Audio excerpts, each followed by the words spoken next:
안녕하세요. 포스트 코로나 시대 부상하는 사업 아이템 시리즈 오늘은 5번째입니다.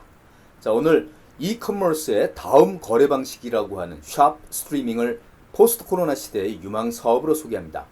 샵 스트리밍은 매장의 장점인 쇼핑 경험을 스트리밍, 즉 온라인을 통해 제공한다는 의미죠. 쉽게 얘기해서 홈쇼핑을 매장에서 진행하고 판매자나 상품 인플루언서 등이 쇼호스트 역할을 하는 것입니다.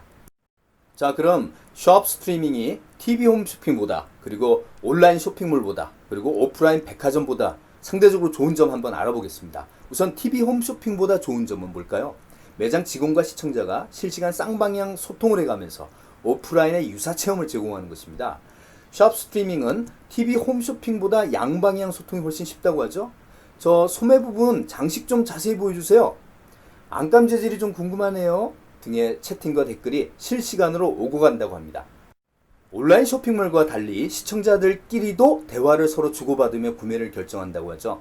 마치 매장을 방문해서 직원과 대화를 나누면서 친구들과 머리를 맞대고 구매를 결정하는 그런 논의를 오프라인 쇼핑과 다를 바 없이 한다는 겁니다.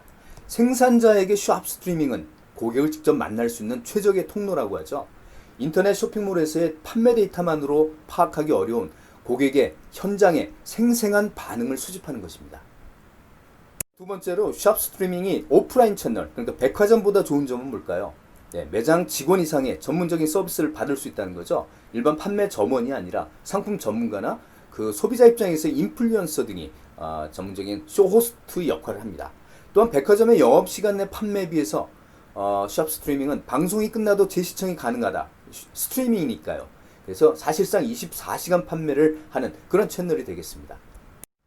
최근 코로나 사태 이후에 사람들의 방문과 발길이 사업의 관건이 되는 오프라인 업체들, 유통업체, 여행, 연극, 공연, 음식점 이런 데서도 코로나 사태로 타격을 받게 되자 이제는 고객들이 머물고 있는 집으로 찾아가는 그런 샵 스트리밍을 하고 있습니다. 코로나 사태 이후 세계적으로는 이 중국이 샵 스트리밍 서비스를 다양한 분야에서 진행하면서 성과를 거두고 있으면서 이제 아마존에서도 앞으로 적극 참여하고 있는 그런 형국이 되었습니다. 자, 지금부터 다양한 분야의 샵 스트리밍 사례를 한번 살펴볼까요? 네, 첫 번째는 예술문화공연 사업입니다. 그동안 1%의 상위 계층에게 국한되어 왔던 이 분야에서도 스트리밍 서비스가 제공되고 있습니다. 코로나 사태 덕분에 나머지 이제 99%의 대중들도 예술을 간접적이나마 체험하는 시대가 된 거죠.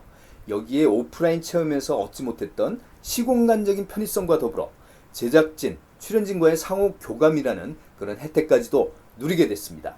자, 뉴욕 메트로폴리탄 미술관은 라이브 방송을 통해 박물관 직원들이 카메라를 들고 여기저기 작품을 비춰가며 설명을 해주고 있네요. 시청자들은 가상 투어를 즐기며 기념품들을 구입하기도 합니다. 두 번째는 패션쇼입니다. 1년에 2번 컬렉션을 선보이는 패션쇼 역시 코로나 사태 이후에 줄줄이 취소되었죠. 일부 브랜드들은 무관중 패션쇼를 진행하면서 라이브 스트리밍을 시작했습니다. 2020년 3월 상하이 패션위크는 타오바오 라이브를 통해서 생중계를 하면서 패션쇼가 스트리밍으로 불특정 다수에게 제공되었죠. 이제 소수의 패션업계 관계자, 셀럽들만이 감상하는 그런 폐쇄형 패션쇼에서 누구나 무대 뒷얘기까지 보고 듣는, 그리고 디자이너와 댓글로 교감할 수 있는 열린 패션쇼로 바뀔 것 같습니다.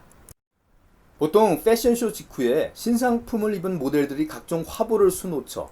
하지만 이제 모델, 스타일리스트, 메이크업, 사진작가 등이 밀접하게 한 팀이 돼서 접촉해야 하는 화보 촬영이 이제 불가능해진 겁니다.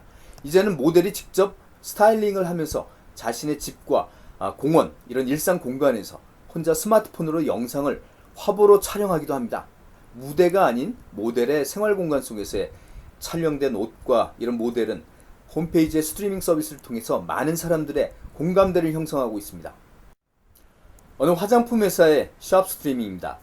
코로나 사태 초기에도 매출이 50% 증가한 화장품 회사가 중국에 있네요. 네, 중국에서 345개 정도의 매장을 운영하는 린칭수안이라는 회사인데요. 알리바바의 역시 타오바오를 통해서 1600여 명 매장 직원들이 쇼호스트가 돼서 고객과 대화하고 제품을 추천해가면서 판매했던 것입니다. 자, 여기에는 온라인 쇼핑 체험뿐만 아니라 오프라인과 유사한 체험을 제공한다는 게 굉장히 장점이 있었습니다. 방송을 통해서 고객들과 교감하면서 개별 인적 서비스를 제공하는 것이죠. 백화점 역시 샵 스트리밍으로 큰 성과를 보이고 있네요. 백화점 입장에서는 매장 방문율이 크게 낮아지는 상황에서 기존 강점을 계속 활용해서 판매 방식을 확대하는 것이고, 소비자 입장에서는 사실상 매장 공간 속에서 제품 정보를 채팅해가면서 구매하는 것이죠. 사실 지금까지 유통업체 내부의 가장 큰 이슈 중 하나는 온라인 사업부와 오프라인 사업부 간의 채널 갈등이었습니다. 그러나 이런 샵 스트리밍으로 각 채널의 강점만 서로 결합해서 판매하는, 그래서 선순환의 효과를 기대할 수 있게 되었습니다. 자, 그럼 이번에는 국내 두 백화점 사례를 실제로 한번 보겠습니다. 롯데백화점은 온라인 쇼핑몰 롯데 프리미엄 채널에서 롯데백화점 라이브를 운영합니다. 쇼호스트와 인플루언서가 진행자로서, 그리고 매장의 제품을 생방송으로 소개하고 있죠.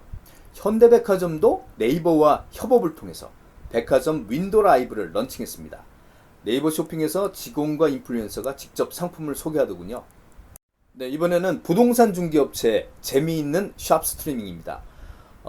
홍팡통이라고 하는 앱을 통해서 VR 영상으로 집 구석구석을 소개하면서 2020년 2월 샵 스트리밍 서비스를 시작해서 한 3개월 동안 6만 건의 아파트 거래를 이뤄냈습니다.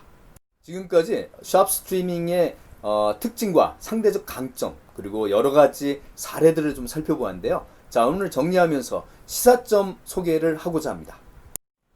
사실 앞서 소개해드린 사례들은 큰 기업들 중심의 어떤 그런 모습이었지만, 사실상 샵 스트리밍 서비스는 개인 사업자나 중소기업, 자영업자, 농부, 어부 등도 충분히 활용할 수 있는 마케팅이자 판매 채널이 됩니다. 중소벤처기업부는 포스트 코로나 시대의 소상공인 자영업자를 위해 샵 스트리밍을 접목한 라이브 커머스 플랫폼을 운영하고 있습니다. 팔로가 막힌 농촌을 위한 지자체가 주도하는 그런 라이브 방송도 속속 나오고 있네요. 최근 마케팅 학계나 실무에서 주목하는 화두가 두 가지가 있습니다.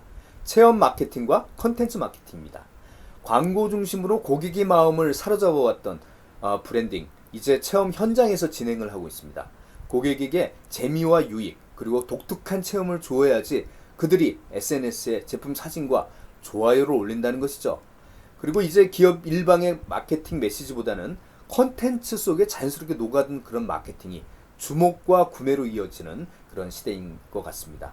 자, 이러한 두 가지 마케팅 차원에서 보면 샵 스트리밍 서비스 어떤가요? 최적격인 셈이죠.